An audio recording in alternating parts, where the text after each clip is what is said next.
Subscribe करें आपके channel pharma with पवन को लेटेस्ट वीडियो पाने के लिए। हेलो दोस्तों, आज हम डायरिया के बारे में जानेंगे यानी दस्त के बारे में कि डायरिया क्या है, किन कारणों की वजह से डायरिया होता है और क्या क्या लक्षण होते हैं डायरिया के और उसमें क्या क्या हम ट्रीटमेंट दे सकते हैं डायरिया को ठीक करने के लिए।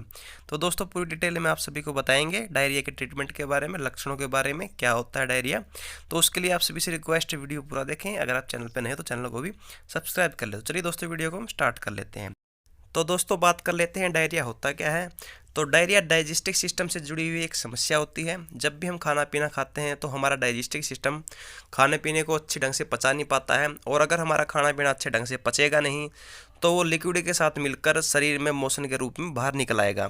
अगर ये कंडीशन बार बार होती है, अगर मोशन बार बार निकलता है तो उस कंडीशन में डायरिया कहलाता है, और ये सब हमारे खाने पीने की वजह से ही होता है।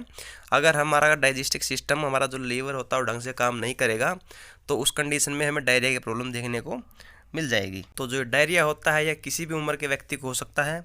तो चलिए दोस्तों अब हम बात कर लेते हैं कारणों की कि क्या क्या कारण की वजह से डायरिया की प्रॉब्लम देखने को मिलती है। सबसे पहला कारण है वायरल इन्फेक्शन की वजह से।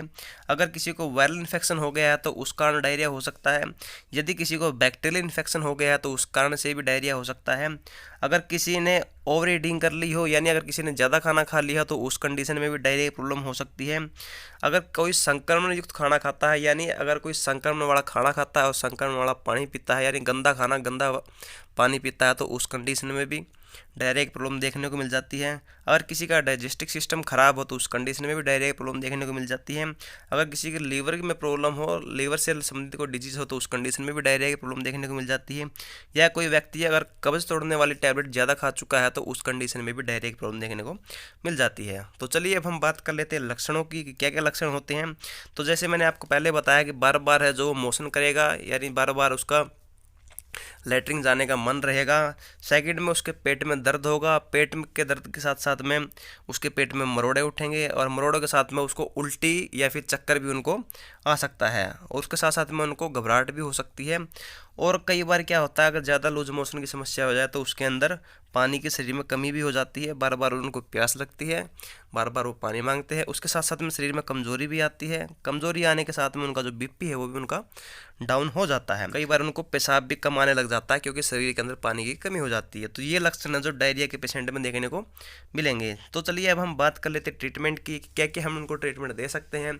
तो ट्रीटमेंट में दो प्रकार के ट्रीटमेंट होते हैं। पहला ट्रीटमेंट ओरली ट्रीटमेंट होता है, दूसरा ट्रीटमेंट इंजेक्सेबल ट्रीटमेंट होता है। तो हम यहाँ पर ओरली ट्रीटमेंट की बात कर लेंगे कि ओरली ट्रीटमेंट में क्या क्या हम उनको दे सकते हैं। ओरली ट्रीटमेंट में सबसे पहले यहाँ पर लोप्रामाइड 2 mg के अंदर टैबलेट आती है। लोप्रामाइड 2 mg टैबलेट आप उनको दे देनी है। सेकंड में एंटीबायोटिक के तौर पर नॉरफ्लॉक्सासिन ट्रिनिडाजोल नाम से टैबलेट आती है, जिसको शॉर्ट फॉर्म में नॉरफ्लॉक्स TZ भी बोल देते हैं। ये टैबलेट आप उनको एंटीबायोटिक के तौर पर दे सकते हो। या फिर एक टैबलेट और आती है ओफ्लॉक्सासिन और इंडाजोल, यानी ओफ्लॉक्स OZ नाम से टैबलेट आती है, तो ये टैबलेट भी आप उनको दे सकते हो। उसके साथ साथ में उनको पेट दर्द की भी समस्या देखने को मिलेगी लूज मोशन के अंदर। तो पेट दर्द के अंदर एक टैबलेट आती है ड्रोटावेरिन नाम से, तो उसके अंदर ड्रोटावेरिन और मेफेनिक एसिड नामक साल्ट होता है जो पेट दर्द को ठीक कर देता है। तो आप ये टैबलेट उनको दे सकते हो पेट दर्द के लिए। या फिर एक टैबलेट और आती है डिसाइक्लोमाइन PCM के नाम से, इसके अंदर डिसाइक्लोमाइन तथा पैरासीटामोल होता है, तो ये टैबलेट भी आप उनको पेट दर्द के लिए यूज करवा सकते हो। उसके साथ साथ में उनको उल्टी की प्रॉब्लम भी देखने को मिलती है, यानी उनका जी भी घबराता है, घबराहट भी उनको हो जाती है। तो घबराहट के अंदर आपको उनको ओंडास्टोन टैबलेट दे देनी है। ओंडास्टोन टैबलेट अगर आपके पास है तो वो आप दे दो, या फिर आप एक टैबलेट और आती है डोमपेरिडोन नाम से, तो दोनों में से आप कोई सी भी टैबलेट उनको आप दे सकते हो। उसके साथ साथ में जब भी पेशेंट को डायरिया की प्रॉब्लम देखने को मिलती है तो उनको लूज मोशन कई बार हो जाते हैं। कई बार लूज मोशन होने की वजह से उनके शरीर में पानी की कमी हो जाती है। तो पानी कमी को दूर करने के लिए आप उनको ORS का जो घोल है उनको पिला सकते हो। ORS की जो फुल फॉर्म है ओरल रिहाइड्रेशन सॉल्यूशन, इसकी फुल फॉर्म है। ये पानी की कमी को दूर करता है, तो आप उनको ये पिला सकते हो। उसके साथ साथ में उनको गैस की समस्या भी देखने को मिलती है। गैस की समस्या के अंदर आप उनको कोई भी एंटासिड या फिर आप उनको DSR कैप्सूल आप दे सकते हो। रेबीपैराजोल DSR, पेंटापैराजोल DSR आप टैबलेट उनको या कैप्सूल आप उनको दे सकते हो। ये हमारा ओरली ट्रीटमेंट हो गया। ओरली ट्रीटमेंट के द्वारा हम डायरिया की प्रॉब्लम को ठीक कर सकते हैं। अगर ओरली ट्रीटमेंट के द्वारा डायरिया की प्रॉब्लम ठीक नहीं होती है, अगर जो सीवियर कंडीशन हो गई है, पेशेंट अगर 10-12 बार लूज मोशन कर चुका है, तो उस कंडीशन में अब उनको इंजेक्टेबल जो हम ट्रीटमेंट देते हैं, तो इंजेक्टेबल ट्रीटमेंट में क्या क्या ट्रीटमेंट होता है ये आपको मैं एक बार बता देता हूँ। इंजेक्टेबल ट्रीटमेंट में सबसे पहले उनको एंटीबायोटिक के तौर पे यूज़ कर लेते हैं। तो सबसे पहले एंटीबायोटिक के तौर पर उनको 2 इंजेक्शन दिए जाते हैं, दोनों में से आप कोई सा भी आप यूज़ कर सकते हो। पहला इंजेक्शन हमारा जेंटामाइसिन होने वाला, दूसरा इंजेक्शन हमारा अमिक्सासिन होने वाला है। जेंटामाइसिन 80 mg के अंदर आता है और जो अमिक्सासिन होता है वो 500 mg के अंदर आता है। तो दोनों में से कोई भी आप उनको इंट्रावेनस आप दे सकते हो जब भी उनको लूज मोशन की समस्या ज़्यादा देखने को मिले। तो ये एंटीबायोटिक इंजेक्शन हमारे जेंटामाइसिन और अमिक्सामाइसिन में इंजेक्शन है, दोनों में से कोई सा भी आप इंजेक्शन उनको आप लगा सकते हो। आईवी आप उनको इंजेक्शन देना है। उसके साथ साथ में ड्रिप की बात कर लेते हैं। ड्रिप में आप क्या क्या दे सकते हो। जो एंटीबायोटिक ड्रिप होती है, कई बार इंजेक्शन जो है वो काम नहीं कर पाते प्रॉपरली, तो उसके लिए जो एंटीबायोटिक ड्रिप देनी पड़ती है। तो एंटीबायोटिक ड्रिप में यहाँ पर 2 ड्रिप रखी गई है। पहली ड्रिप यहाँ पर मेट्रिंडाजोल होती है, जिसको मेट्रो बोल देते हैं। ये 100 ml की ड्रिप होती है, ये आप पेशेंट को लगा सकते हो। मेट्रिंडाजोल के साथ में ओफ्लॉक्स ड्रिप होती है, ये भी आपको उनको लगानी है।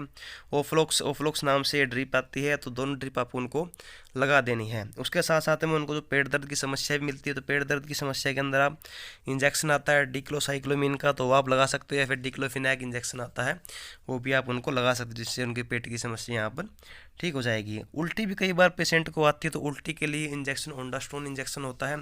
ओंडास्टोन का 2 mg का एम्पुल आता है, तो एडल्ट के अंदर आप पूरा 2 mg का एम्पुल उनको आईवी रूट से आप उनको दे सकते हो। और जो कई बार जो पेशेंट के अंदर पानी की कमी हो जाती है, क्योंकि दस्त कई बार लग जाते हैं, तो पानी की कमी हो जाती है, तो पानी की कमी को पूरी करने के लिए हमें उनको ड्रिप देनी पड़ती है।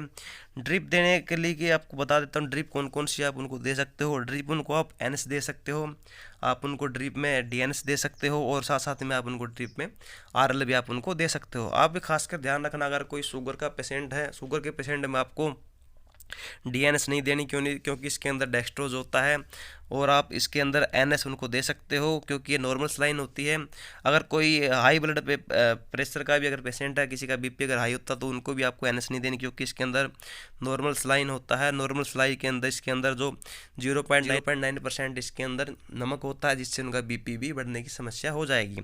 तो आपको जब भी आप ड्रिप लगाओ, तो आप पेशेंट से पहले पूछ लो आपको बीपी की प्रॉब्लम तो नहीं है। अगर बीपी की प्रॉब्लम नहीं है, तो आप उनको एनएस दे सकते हो, डीएनएस आप उनको दे सकते हो। अगर उनको बोल देते हैं कि हमें शुगर की प्रॉब्लम, शुगर के अंदर आपको डीएनएस उनको नहीं देनी है, शुगर की प्रॉब्लम के अंदर आप उनको आरएल आप उनको दे सकते हो। आरएल आप उनको आईवी रूट से 500 ml के अंदर आप उनको दे सकते हो। तो ये ट्रीटमेंट आपको 2 से 3 दिन तक आपको करना है। 2 से 3 दिन में आपको ये ट्रीटमेंट करने के बाद में फिर आप ओरली ट्रीटमेंट उनको कंटिन्यू कर सकते हो। तो अब मैं आपको बता देता हूँ कि आपको ये डोज जो क्या रहने वाली, कितनी कितनी आपको ये टैबलेट दे देनी है। तो सबसे पहले बात कर लेते हैं लोपरामाइड की। लोपरामाइड जो 2 mg के अंदर आती है, इसकी डोज है, तो अगर किसी को ज़्यादा लूज मोशन की समस्या है, तो 2 टैबलेट आप एक साथ दे सकते हो। ये आपको दिन में 3 बार तक दे देनी है। 3 बार तक की इसकी डोज रहती है, एक दिन में 3 बार आप इनको दे सकते हो 2-2 टैबलेट करके।